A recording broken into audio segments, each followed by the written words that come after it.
모래가 붉게 물듭니다. 한 남자가 쓰러집니다. 5만 명이 숨을 죽입니다.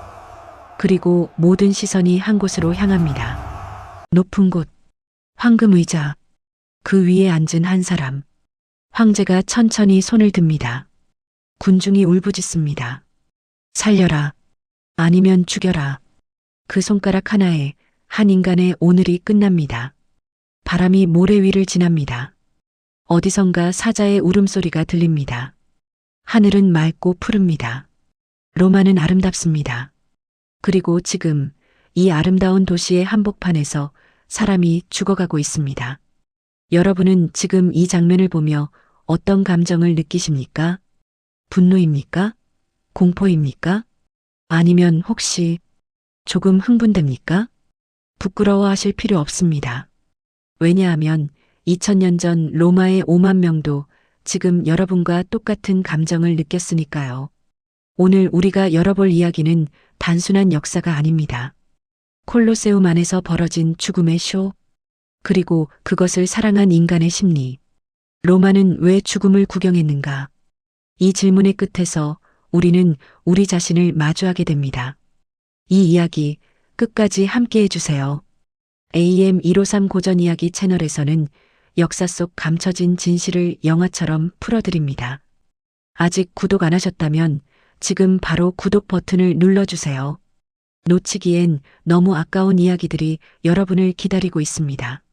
서기 72년 로마 황제 베스파시아누스는 명령을 내립니다. 도시 한복판에 경기장을 세워라. 그 자리는 원래 네로 황제의 거대한 궁전이 있던 곳이었습니다. 백성의 땅을 빼앗아 황금 궁전을 지었던 네로. 베스파시아누스는 그 자리에 백성을 위한 경기장을 세움으로써 메시지를 보냈습니다. 나는 네로와 다르다. 나는 로마 시민의 황제다. 하지만 이 경기장을 만든 손은 누구의 것이었을까요? 서기 70년 로마는 예루살렘을 정복했습니다. 그리고 수만 명의 유대인 포로들을 로마로 끌고 왔습니다. 그들은 채찍을 맞으며 돌을 날랐습니다. 태양 아래서 쓰러지면 끌려나가고 또 다른 몸이 그 자리를 채웠습니다. 이 건물의 첫 번째 기초는 포로들의 피와 땀이었습니다. 8년 후 서기 80년 베스파시아누스의 아들 티투스가 황제 자리에 올랐을 때 공사는 마무리됩니다. 이제 숫자로 이 건물의 규모를 느껴보십시오. 높이 48m, 지금의 15층 건물과 맞먹습니다. 둘레 527m, 성인 남성의 걸음으로 쉬지 않고 걸어도 6분이 걸립니다. 장축 188m, 단축 156m의 타원형 구조, 경기장 내부 바닥 면적만 6,000제곱미터, 현대 축구 경기장의 바닥과 비슷합니다. 4층으로 이루어진 이 거대한 타원형 구조물에는 5만 명이 앉을 수 있는 계단식 좌석이 빼곡했습니다. 76개의 아치형 출입구가 있었습니다. 번호가 붙은 출입구마다 계단이 연결되어 있었고 5만 명의 군중이 불과 15분 안에 퇴장할 수 있도록 설계되었습니다. 이 동선 설계 개념은 오늘날 현대 경기장이 그대로 따르고 있습니다. 재료를 살펴보면 로마 공학의 정점이 보입니다. 외벽의 주재료는 트라버틴 석회암이었습니다. 로마 외곽 티볼리 지역에서 채굴된 이 돌은 무게만 10만 톤에 달했습니다. 이것을 운반하기 위해 특별한 도로가 새로 놓였고 수천 명의 인부와 수백 마리의 소가 동원되었습니다. 내부 기둥과 계단에는 응회암이 쓰였습니다. 화산 폭발로 굳어진 이 돌은 가볍고 단단해서 높은 층의 구조물을 지탱하기에 적합했습니다. 또한 내부 벽면에는 구운 벽돌이 대량으로 사용되었습니다. 규격화된 크기의 벽돌을 균일하게 쌓아 압력을 고르게 분산시키는 방식. 이 기술은 현대 건축 공법의 기초입니다. 외부 구조를 지탱하는 아치 사이 기둥들은 층마다 다른 양식을 사용했습니다. 1층은 도리아식, 묵직하고 단순한 기둥. 2층은 이오니아식, 우아하게 말린 소용돌이 장식. 3층은 코린트식, 화려한 잎사귀 조각. 층마다 양식을 달리한 것은 미적 이유만이 아니었습니다. 아래로 갈수록 두꺼운 기둥으로 하중을 분산시키는 구조공학의 논리가 숨어 있었습니다. 내부 골격에는 로마 콘크리트인 오퍼스 인케르툼이 사용되었습니다. 화산재를 물과 섞어 굳힌 이 재료는 현대 콘크리트보다 오히려 더 강한 내구성을 가졌습니다. 2000년이 지난 지금도 벽 일부가 서 있는 이유가 바로 이것입니다. 로마 콘크리트의 비밀은 21세기 과학자들이 최근에야 풀어냈습니다. 해수와 반응하며 오히려 더 단단해지는 특수한 광물 구조가 내부에 형성된다는 것을 건축에 동원된 철제 클램프도 주목할 만합니다. 돌과 돌 사이를 연결하는 약 300톤의 철제 고정장치. 이 쇄골이들이 빠져나간 흔적이 지금도 콜로세움 외벽에 남아 있습니다. 중세시대 사람들이 철을 녹여 무기를 만들기 위해 뽑아갔기 때문입니다. 그래서 지금 외벽에는 수천 개의 구멍이 보입니다. 역사의 흔적들입니다. 지붕은 없었습니다. 대신 벨라리움이라는 거대한 차양이 있었습니다. 건물 꼭대기에 240개의 돌출 기둥이 있었고 거기에 밧줄을 걸어 거대한 천지붕을 펼쳤습니다. 이 작업은 로마 해군 수병들이 담당했습니다. 돛을 다루는 기술이 필요했기 때문입니다. 직경 수십 미터의 원형 구멍을 가운데 남겨두고 5만 명을 햇빛과 비로부터 보호하는 이 천막은 매일 아침 수백 명의 손으로 펼쳐지고 저녁에 거쳤습니다. 빗물이 빠지는 배수 시스템도 완벽했습니다. 경기장 바닥 아래에는 수십 개의 배수로가 그물처럼 연결되어 있었습니다. 비가 와도 모래 위에 피가 흥건해도 물은 바닥에 고이지 않았습니다. 효율적으로 지하로 흘려보내졌습니다. 수평이 정밀하게 맞춰진 아치, 정교한 배수 시스템, 인원 이동을 위한 동선 설계. 로마의 건축 기술이 총동원된 이 건물은 표면상 문명의 상징처럼 보였습니다. 아니, 실제로 문명의 산물이었습니다. 다만 그 문명이 무엇을 위해 이 기술을 썼는지가 문제였습니다. 개장 축제는 100일간 이어졌습니다. 매일 경기가 벌어졌고 입장은 무료였습니다. 시민들은 줄을 서서 입장했습니다. 손에는 무료로 배급된 빵이 들려 있었습니다. 빵과 구경거리. 라틴어로 파넴 에트 키르켄세 스페인엄 엣 CIRCENSES. 로마 시인 유베날리스는 이 말로 황제의 통치 전략을 꼬집었습니다.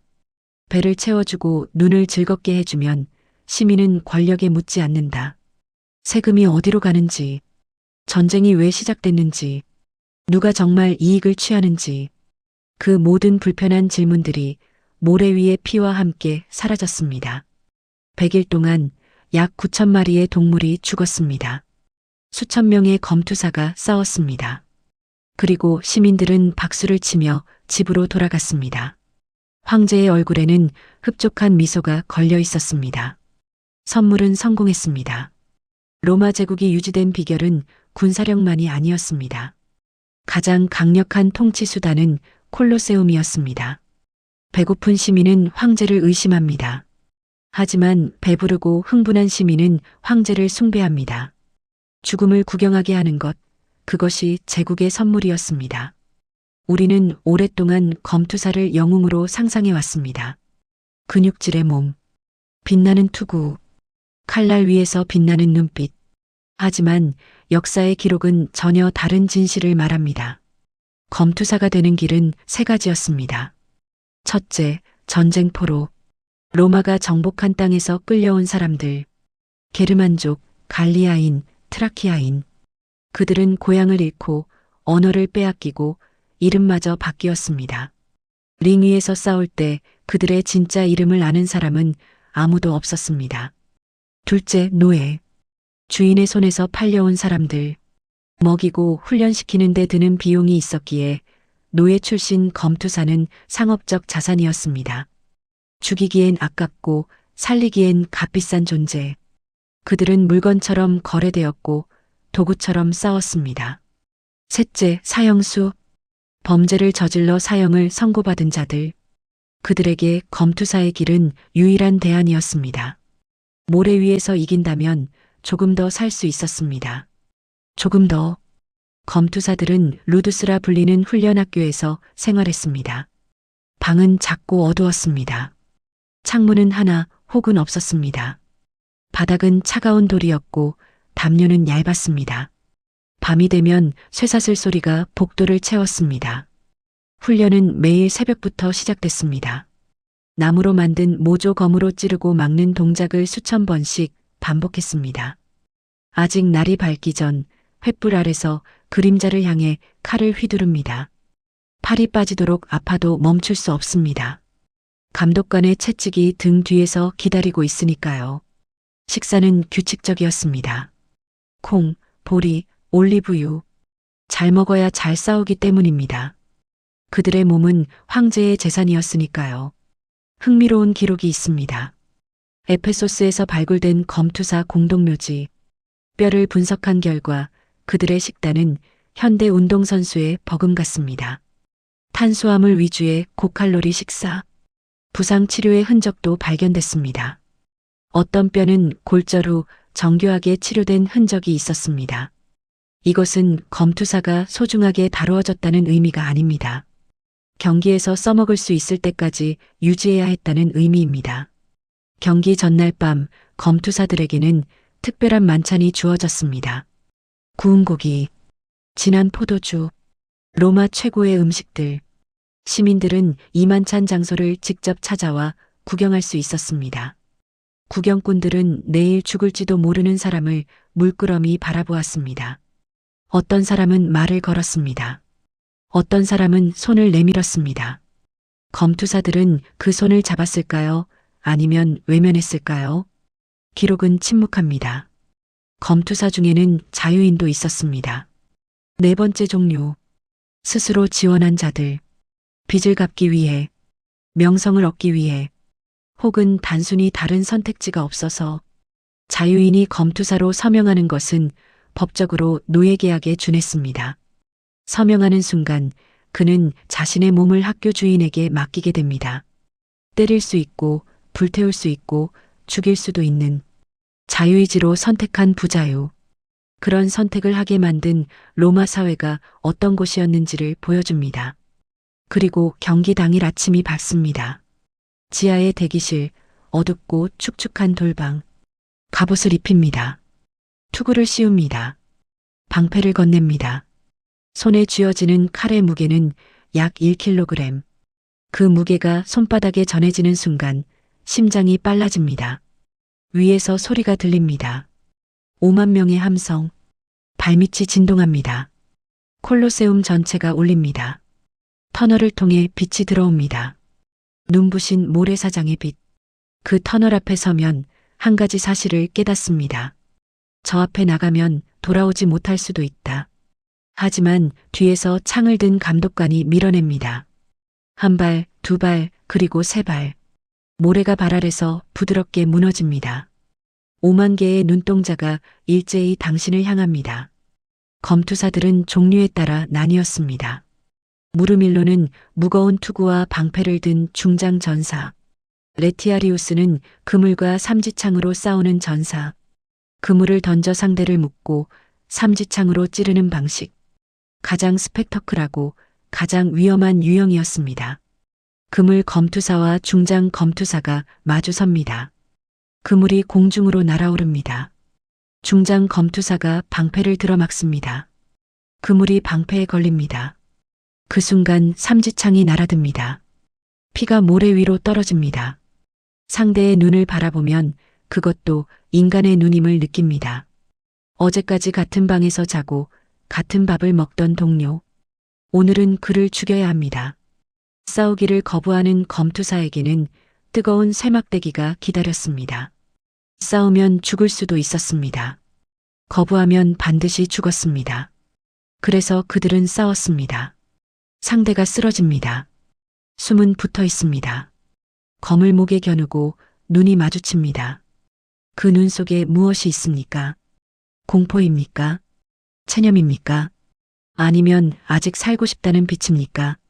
군중이 환호할 때 모래 위에 쓰러진 검투사는 무슨 생각을 했을까요?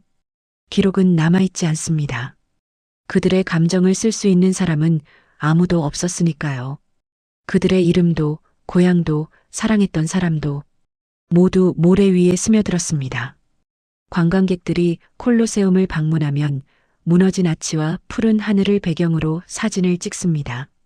하지만 바닥을 내려다보면 거기엔 미로처럼 얽힌 어두운 공간이 있습니다. 경기장 바닥 아래 로마인들은 이것을 하이포게움이라 불렀습니다. 지하세계라는 뜻입니다. 이 지하는 지금 우리가 내려다볼 수 있습니다. 오랫동안 모래와 흙 속에 묻혀 있다가 발굴되어 드러난 그 공간.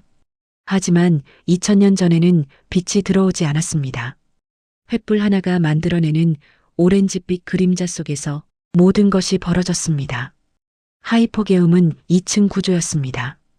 총 면적 약 6,000제곱미터, 수십 개의 통로가 교차하는 미로, 높이는 약 6미터, 그리고 그 안에는 80개 이상의 수직 통로가 위층 경기장 바닥과 연결되어 있었습니다.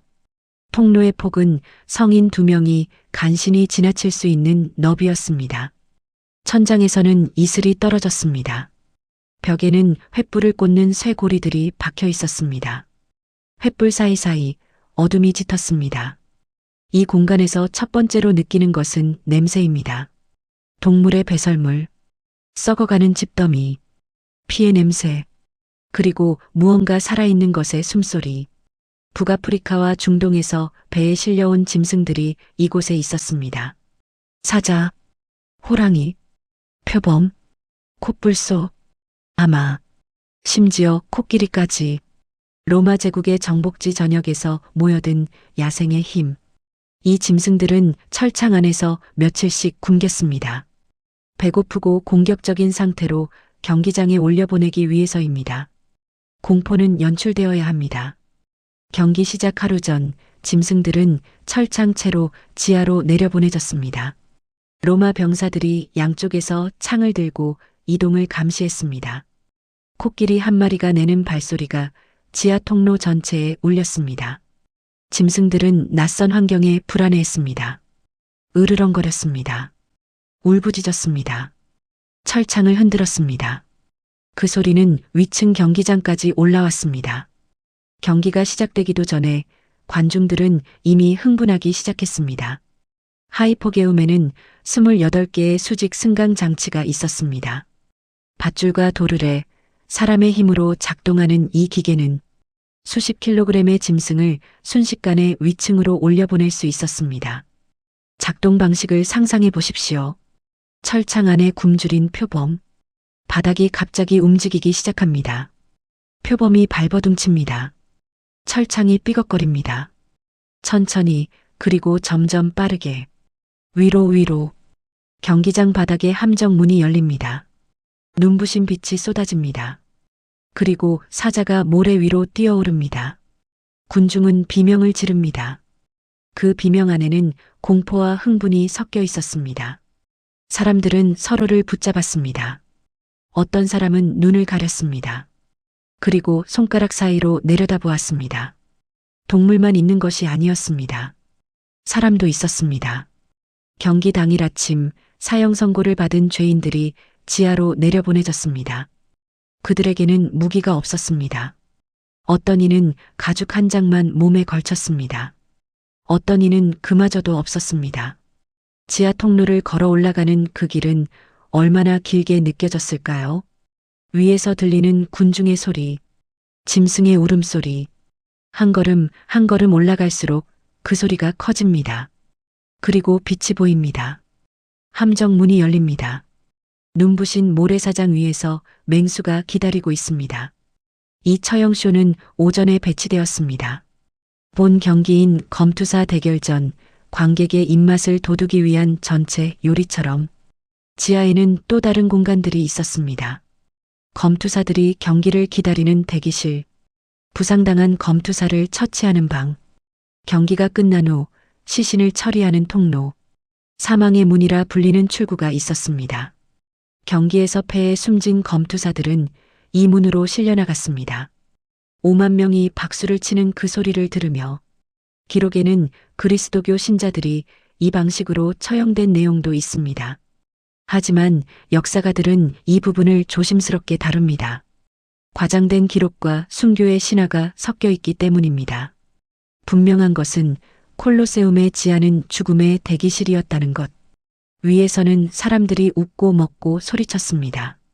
아래에서는 숨소리가 가라앉고 마지막 기도가 중얼거려졌습니다.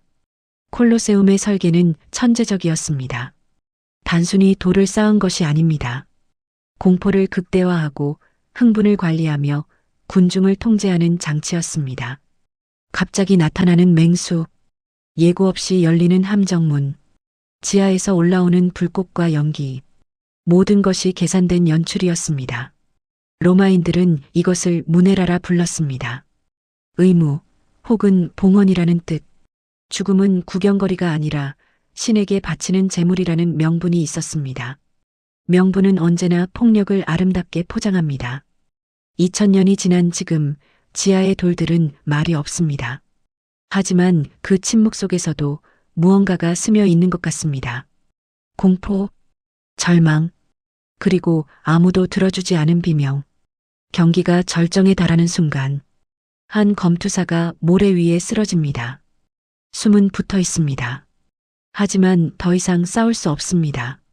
상대 검투사는 쓰러진 자의 목 위에 칼을 겨눕니다. 그리고 고개를 들어 황제석을 바라봅니다. 5만 명의 눈도 같은 곳을 향합니다. 황제, 그 한 사람이 지금 이 순간 신처럼 앉아 있습니다. 황제의 자리는 경기장의 정중앙, 모래 위에 피가 어떻게 튀는지까지 보이는 거리. 황제석은 대리석으로 만들어졌고 일산양산이 드리워져 있었습니다. 황제의 왼쪽에는 베스탈 여사제들이 앉았습니다. 로마에서 가장 신성한 여인들. 신과 황제, 그 사이 어딘가. 그것이 황제석의 위치였습니다. 황제 주변에는 친위대가 둘러서 있었습니다. 황금 갑옷을 입은 근위병들. 눈은 관중을 향했습니다. 손은 칼 손잡이 위에 놓였습니다. 경기장 안에서도 황제는 언제나 위험 속에 있었습니다. 실제로 역사상 여러 황제가 암살 음모의 표적이 되었습니다. 카이사르도, 도미티아누스도, 칼리굴라도. 권력의 꼭대기는 가장 위험한 자리였습니다. 황제는 천천히 손을 들어 올립니다. 군중은 일순간 침묵합니다. 5만 명이 숨을 참습니다. 엄지를 올리면 살고, 엄지를 내리면 죽습니다. 이 장면은 역사상 가장 많이 묘사된 권력의 이미지 중 하나입니다. 하지만 역사가들은 이 엄지 신호가 정확히 어떤 방향이었는지를 두고 여전히 논쟁합니다. 올리면 살고 내리면 죽었다는 것은 후대의 해석일 가능성이 높습니다. 라틴어 기록에는 폴리케라는 단어만 있을 뿐 방향은 명확하지 않습니다. 중요한 것은 방향이 아닙니다. 한 사람의 손짓이 다른 사람의 목숨을 결정했다는 사실. 그것이 제국 권력의 본질이었습니다. 황제는 미소를 짓습니다. 군중이 환호합니다. 손이 내려갑니다. 칼이 움직입니다. 모래 위에 또 하나의 붉은 선이 그어집니다. 이 순간 황제는 무엇을 느꼈을까요? 역사는 몇몇 황제의 내면을 기록으로 남겼습니다. 콤모두스 황제를 보십시오. 서기 180년부터 192년까지 로마를 통치한 이 황제는 콜로세움에 중독되었습니다. 중독이라는 표현이 과하지 않습니다. 그는 직접 경기에 참여하기를 원했습니다. 황제가 경기장에 내려가겠다고 했을 때 원로원은 경악했습니다. 황제의 몸에 상처가 나면 안 됩니다. 황제는 신에 가까운 존재입니다. 하지만 콤모두스는 듣지 않았습니다. 물론 그것은 진짜 승부가 아니었습니다. 상대는 미리 지도록 지시받았습니다. 황제는 영웅처럼 이겼습니다. 하지만 군중은 박수를 쳤습니다. 거짓인 줄 알면서도 황제를 기쁘게 해야 했으니까요. 콤모두스는 자신을 헤라클레스의 환생이라 믿었습니다. 실제로 헤라클레스의 사자 가죽을 두르고 경기장에 나타나기도 했습니다. 콜로세움의 기록에는 그가 직접 맹수를 잡고 검투사를 쓰러뜨린 장면들이 남아 있습니다. 물론 그 맹수는 발목에 쇠사슬이 묶여 있었고 그 검투사는 무기를 빼앗긴 상태였지만 역사가 카시우스 디오는 이 장면을 목격했습니다. 그는 기록합니다. 원로원 의원들은 박수를 쳐야 했다고. 황제의 공연이 끝날 때마다 기립하고 환호하고 신처럼 찬양했다고. 그리고 속으로는 치욕을 삼켰다고. 권력은 때로 이런 방식으로 굴욕을 준다고. 칼리굴라 황제는 더 기이했습니다. 경기 중 마음에 들지 않는다는 이유만으로 아무 죄 없는 관중을 경기장으로 밀어 넣었다는 기록이 있습니다. 사자들이 기다리는 곳으로. 이 이야기의 진위는 확실하지 않습니다. 하지만 이런 이야기가 전해져 내려왔다는 것 자체가 당시 권력의 성격을 보여줍니다. 황제 앞에서는 누구도 안전하지 않았습니다. 관중석은 계급으로 나뉘어 있었습니다. 가장 앞줄, 황제석 가장 가까운 곳에는 원로원 의원들이 앉았습니다. 그 다음은 기사계급, 그 다음은 평민, 가장 높은 곳, 거의 지붕 아래에 여성들이 있었습니다. 죽음을 가장 잘 보이는 자리가 가장 높은 계급의 자리였습니다. 권력은 죽음과 가까울수록 빛났습니다. 그런데 흥미로운 일이 있었습니다. 황제가 판결을 내릴 때 군중의 함성이 결과에 영향을 미쳤습니다. 살려라! 는 함성이 높을 때 황제는 살리는 손짓을 했습니다. 왜일까요? 황제가 군중을 두려워했기 때문입니다. 아이러니하게도 생사여 탈권을 쥔 황제가 5만 명의 눈치를 보았습니다. 이것이 콜로세움 권력의 역설입니다. 황제는 군중을 통제하기 위해 경기장을 만들었습니다. 하지만 경기장 안에서 황제는 군중에게 종속되었습니다. 박수를 받고 싶었고 환호를 원했습니다. 그 박수를 잃는 순간 황제의 권자도 흔들렸습니다. 황제의 자리에서 경기장을 내려다보는 그 눈빛. 그것은 지배자의 눈빛이었을까요? 아니면 5만 명에게 사랑받고 싶은 외로운 인간의 눈빛이었을까요? 역사는 황제들의 이름을 기록했습니다. 하지만 모래 위에서 쓰러진 사람들의 이름은 기록하지 않았습니다. 권력이 역사를 쓰기 때문입니다. 그리고 역사는 항상 이긴 사람의 편이었습니다. 이제 가장 불편한 질문을 해야 할 시간입니다. 로마 시민들은 왜 환호했을까요? 그들은 잔혹한 사람들이었을까요? 아니면 그냥 인간이었을까요? 로마의 평범한 시민을 상상해 봅시다. 그는 새벽 5시에 일어납니다. 좁고 냄새나는 다세대 주택, 인술라의 4층에서 아래층에서는 밤새 싸우는 소리가 났습니다. 오늘도 직업은 없습니다. 아니면 있다 해도 하루벌이로는 가족을 부양하기 빠듯합니다. 세금은 오르고 군대 징집 통보는 언제 올지 모르고 로마 시민이라는 이름 아래 그의 실제 삶은 불안과 분노로 가득했습니다. 그러던 그가 콜로세움에 들어섭니다. 무료 입장, 손에는 무료로 받은 빵, 주변에는 수만 명이 함께합니다. 그리고 저 아래 모래 위에서 두 사람이 싸우고 있습니다. 이 순간 무언가가 달라집니다. 그는 더 이상 하루벌이를 걱정하는 약자가 아닙니다. 저 싸우는 자들의 생사를 손가락으로 요구할 수 있는 군중의 일원입니다. 누군가의 목숨이 자신의 함성에 달려 있습니다. 그것은 일종의 권력입니다. 작고 빌려온 권력이지만 그 순간만큼은 진짜처럼 느껴집니다. 심리학에서는 이것을 대리지배감이라 부릅니다. 자신보다 약한 존재를 지배하거나 지배하는 장면을 관람함으로써 자신의 무력감을 일시적으로 해소하는 것. 콜로세움은 이 심리를 제도화한 공간이었습니다. 흥미로운 기록이 있습니다.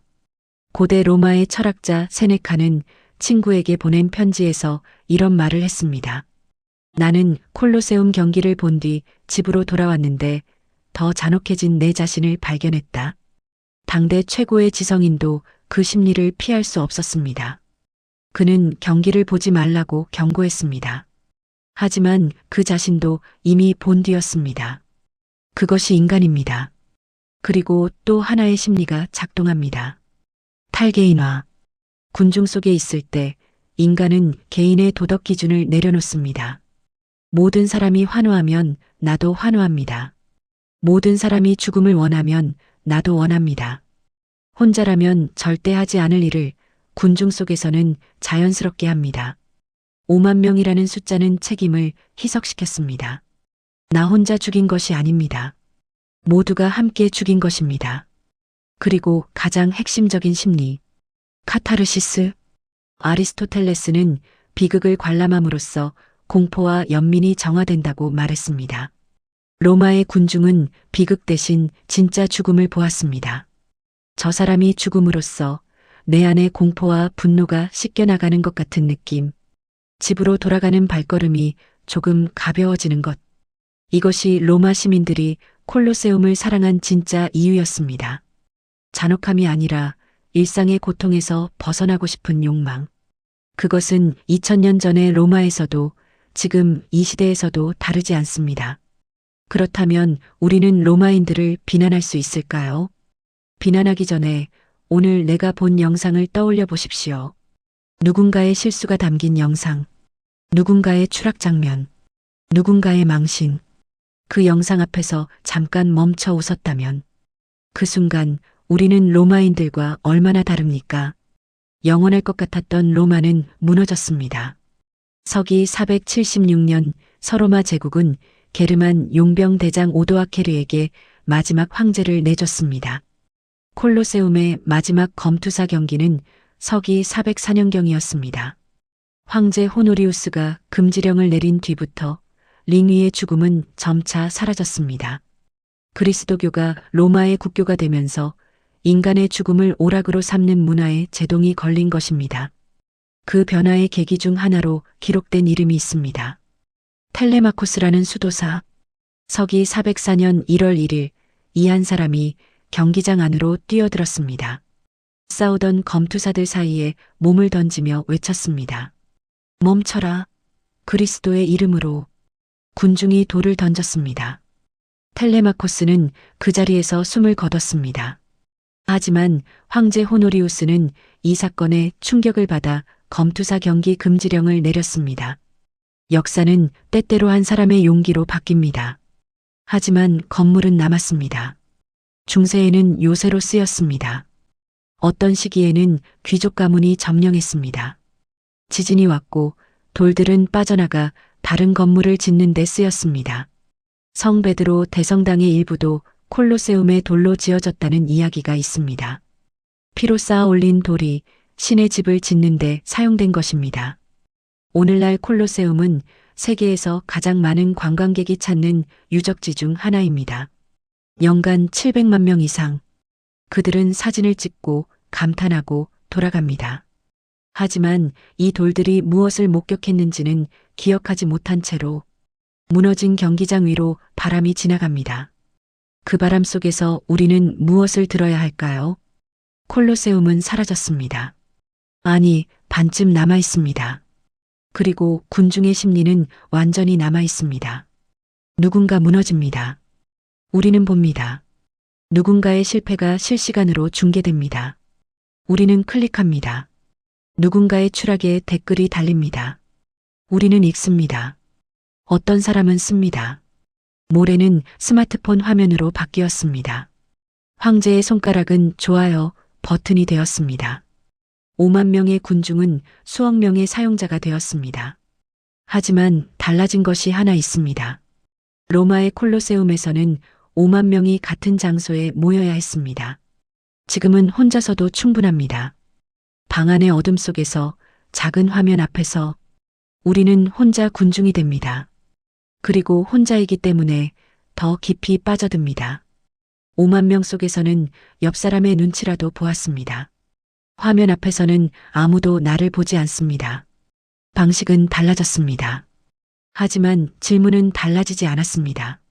우리는 지금 누구의 몰락을 구경하고 있습니까? 그리고 그 장면에서 우리는 무엇을 느끼고 있습니까? 그 감정이 우리를 어떤 인간으로 만들고 있습니까? 오늘 이야기 어떻게 느끼셨습니까? AM153 고전 이야기 채널에는 역사 속 인간의 민낯을 담은 이야기가 더 많이 준비되어 있습니다. 구독과 좋아요는 이 이야기를 이어가는 힘이 됩니다. 다음 이야기에서 다시 뵙겠습니다.